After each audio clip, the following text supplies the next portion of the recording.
Hi guys. So let's continue rigging.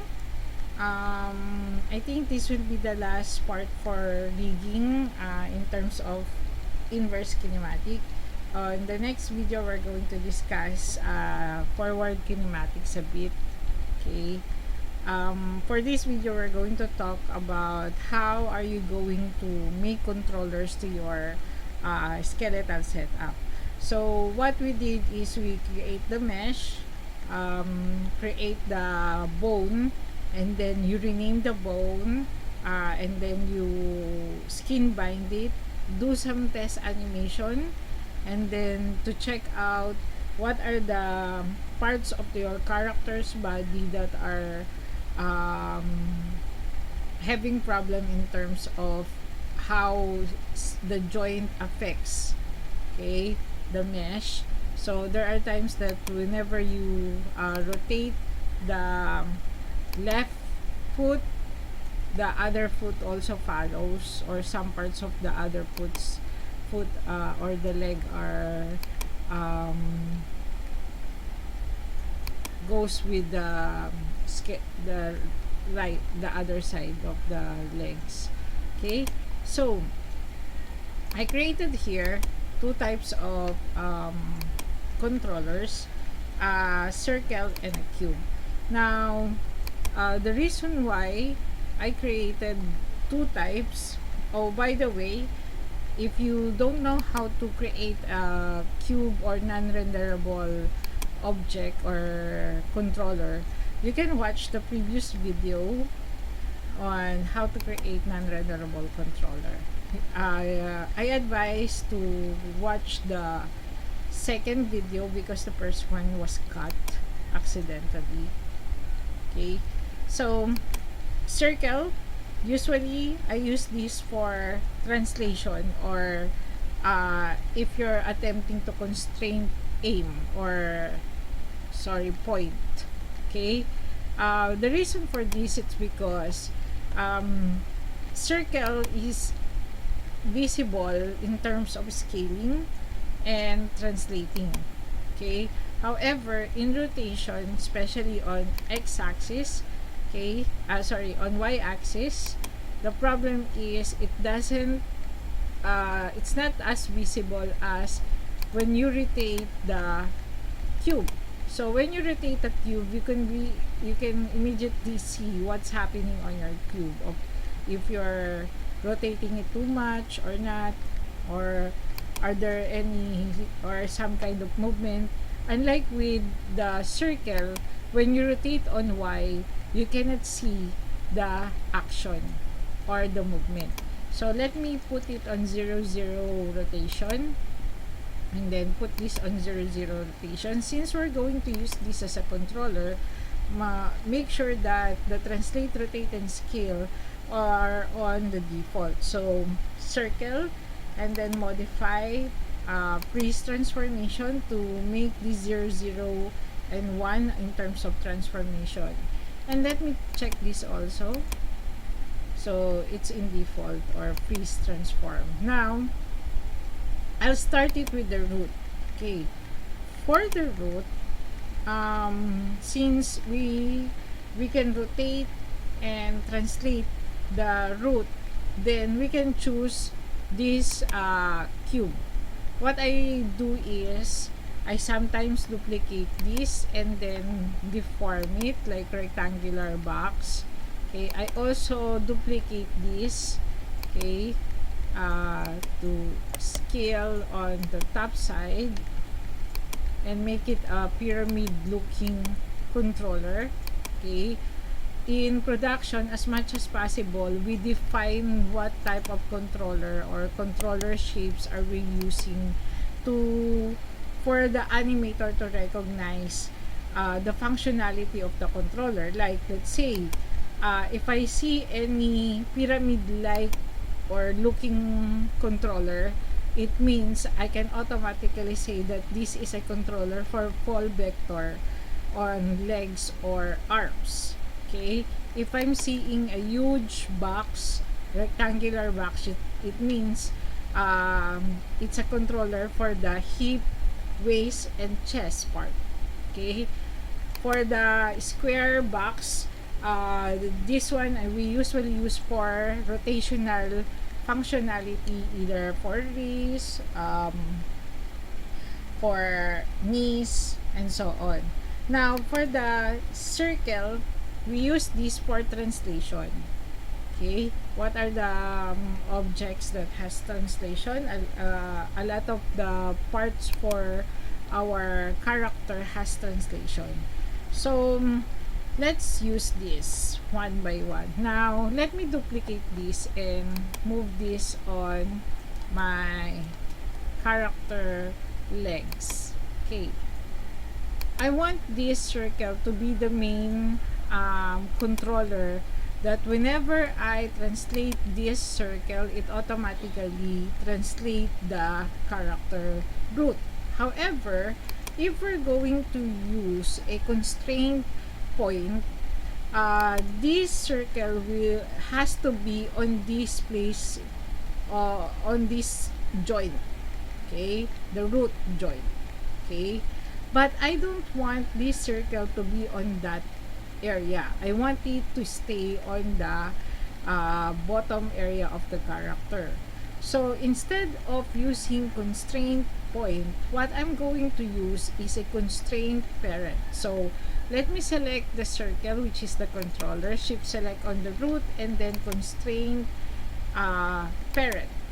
Okay, now every time I translate this, it automatically translates the entire body. Okay, now let's use the second part. Okay, let me duplicate this so I can still duplicate another one later. And then I have an option to add another controller for the root in terms of rotation. But however, if we're planning to rotate the entire character, you can also use the controller for the root as a rotation. Okay, but for parenting, usually we create a separate controller for the crotch area. Okay, if I try to attempt to freeze transformation, since I'm feeling OC that my translate, rotate, and scale are not in the default position or default parameters, let me try if I can do freeze transformation. Freeze transformation. Okay, however, when I freeze transformation, the character snap into the zero axis, and we don't want that. So if you're planning to zero out the transformation of your object or the controller, make sure to constraint remove target first, and then you go to your circle and then freeze transformation to 001, the default setting. So then let me select again and then constraint parent. Okay, now if I select on my circle, no matter how big it is, okay, it's still on the scale 111, and that's the only time I can see changes on our translation. It's kind of confusing if you have a controller with the default value of that's not 00 in position. Okay, same thing with rotation. So that's why it's important that you freeze transformation before you constrain your object, unless you want to access that kind of transformation value to your rig, or if you want your rig to adapt that. Okay, or if you have special purpose for doing that. Okay, I can also create rotation here. However, I can here, if I test it here, I can already rotate this one. Okay, but so we're not going to do that. So let's just add controller for the waist. Okay, so let me shrink it a little bit. Okay, Now I want to take the center of this waistline as a center of my rectangular box. So what I'm going to do is do the reverse constraint. So constraint point, so it will snap to the center of the joint that I want to control later on, and then constraint remove target to delete the history. Now I want this to be the controller for this joint, so I'm going to do constraint point. Okay, now the only thing that this one can control is the translation of my object. Okay, what if I want it to rotate? It is very seldom that you translate this way. Okay, it has to be rotation. So what we're going to do is select the controller, and we use the same thing, the same controller to control both translation and rotation. So constraint, orient. Okay, however, what happened to my character? It bends down because the rotation axis for this box, this is the Z axis. Okay, here on my joint, the Z axis is here. Okay, so they have different access point. So what I'm going to do is try to match the axis point of rotation. Okay, so constraint, orient. Okay, my box flips up. Okay, it turned up, but the entire body of the character that we were adding controller stays as default. Okay, the reason for that is because it has only a constraint translation on the joint before. We're trying to attempt to snap at the same axis point, the rotation. That's why it doesn't affect the translation, only the rotation. Now let me remove that, and then select the cube. But before I select the cube, let me fix that scaling. Now we cannot freeze transformation for the scale, so it has figures already. Okay, now click and then select and then constraint, orient. Okay, now if we try to select the box here and then you translate, it follows. It can also rotate your object. Okay, so what happened? It doesn't move. Okay, but it has constraint. Okay, so let's try to fix that. Let's try to rotate this. It's working, and the box is following also. It means I did it the wrong way. So what I'm going to do is select the skeleton and then shifts on the back and then constraint, remove constraint. Okay, so every time I rotate this, the box will not follow, but every time I translate this, the body will follow. So let me constrain through orient, select this box, shift select on the joint, and then constrain, orient. Okay, now it's recorded with translate and orient, constraint, point and orient. Now if I try to select my cube and make it bend, now it's following my box. Okay, so I can just duplicate this and then translate this on this side and then maybe scale this down. Okay, and then I'm going to add constraint for this one. So let me select that constraint, what do you call this, constraint point to get the location, and then reverse constraint, remove target, and then we select this constraint point. Now I'm not going to constraint orient, however it doesn't bend my object or my character. If I translate, it looks awkward. So it means that for this lower chest, it's not applicable to use the constraint point. So we're going to change this. Let me select the controller, shift select on the joint, and then constraint, remove target. Okay, so we need the rotation. Let's try constraint orient, and then remove target since they have the same orientation of rotation. Remove target, and then select, shift select, constraint orient. Now let's try to test.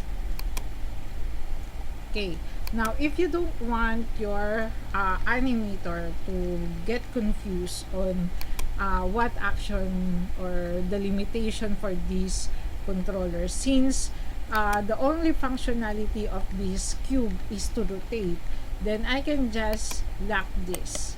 So just select the entire parameters and then lock.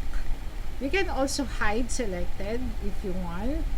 Okay, let's check the difference. If you lock, okay, you cannot, if you try to translate it, as you can see, my manipulator icon turns into gray. It means the property for translation was locked and you cannot move.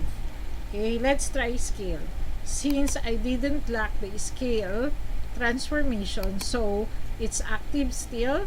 So if you don't want that to be active, just select and then lock selected. We have an option to hide this also, so hide selected. And as you can see, you cannot see the scale transformation option to your channel box since I hid it. Okay, so if I try to unhide, okay, it's not there anymore. Okay, we don't want to hide everything.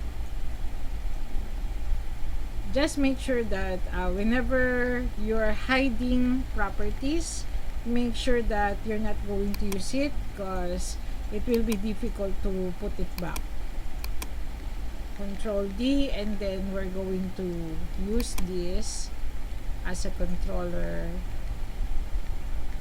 Okay, I locked the translation, so I have to unlock it. Okay, and then move this. I'm going to use this for upper chest. Okay, so since I locked the whole thing, let me just create a new one and then move it here, and then maybe scale this down, and then okay, now let me select the joint here, shift select on this, and then constraint orient. Okay, now that they're having the same orientation, let me remove that and then let me scale this down. And then scale this up, and then scale this a bit. Okay, now do they have the same? Let's try again. If they have the same orientation, constraint orient, it's still the same. So constraint remove target, just making sure. Constraint orient.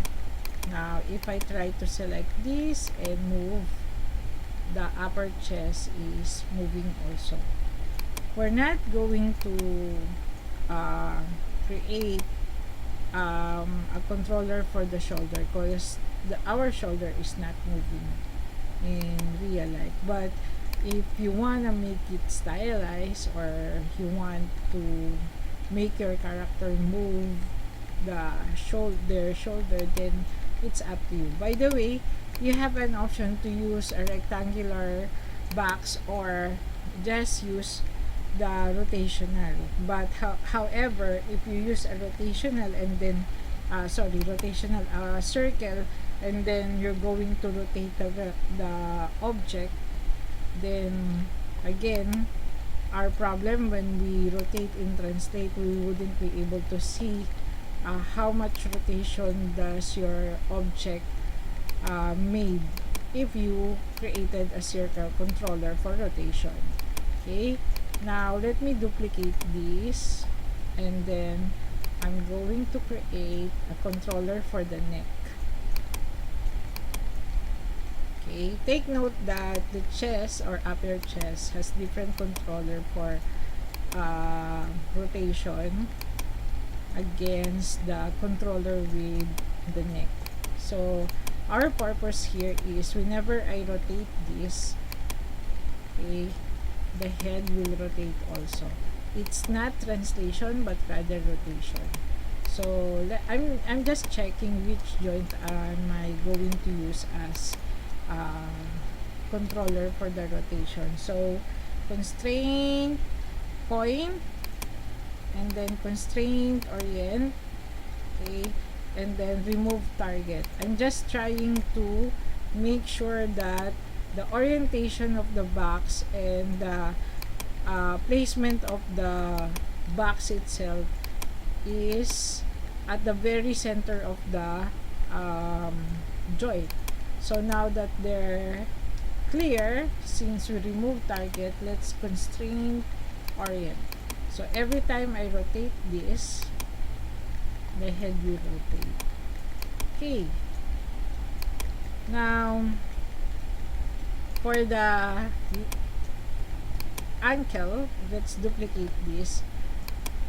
So I'm not going to finish the entire video trying to create a controller for this because it's gonna take up more than an hour to do that, or otherwise you're going to watch a entire 1 hour of video tutorial about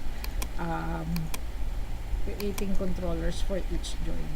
So we don't want that. So let's try the legs. This is to show you the IK handles and the pole vector. So constraint point, and then constraint orient. Okay, so as you can see, it tilted down. Okay, now let's remove constraint, remove target. Again, like what I've shown you previously, to control the rotation of our character's feet, okay, we need to constraint orient, okay, through the joint. Let me check again before I made some action. Let me check if they have the same orientation. Constraint orient. Okay, it's the same. Remove target. Now that it's secure, I'm going to constraint orient this one. Okay. Now, for the translation, I'm not going to use this for the translation. The reason for that is because the translation controls, the IK handles controls the translation. Okay. So, what I'll do is create a skeleton, IK handles.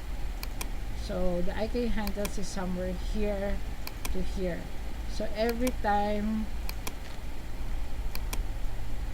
I hit number 4 and then select the constraint, the IK handles, and then move this. As you can see, it's moving. Okay. Now, if we're going to use this as a controller for IK handles, the problem is um, whenever we constrain, once we constrain this, because they don't have the same placement. Okay, let's try sorry, for IK handles, and then constrain. Let's see if it's going to work properly. Okay, so it's snapped into the circles, sorry, the cube placement.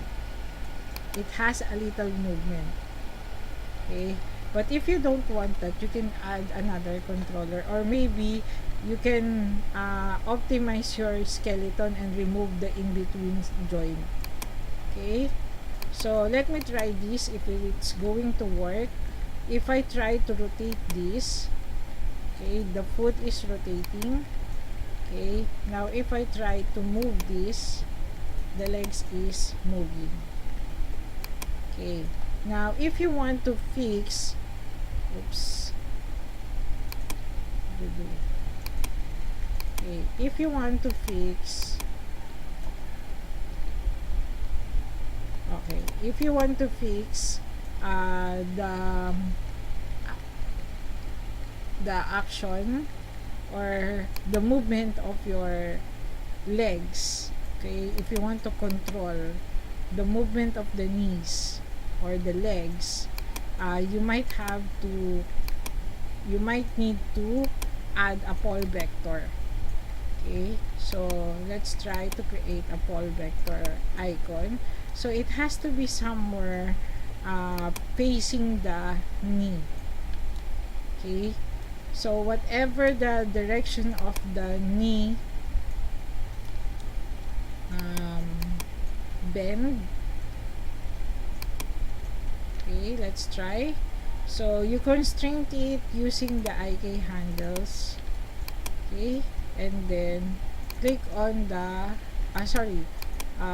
the pyramid first, and then the IK handle, and then constrain pole vector.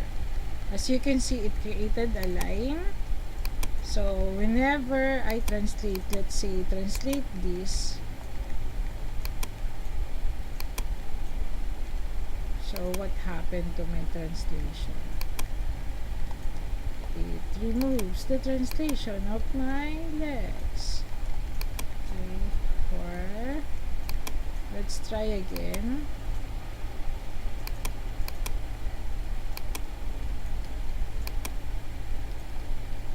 Okay, so let me select, and then select this, constraint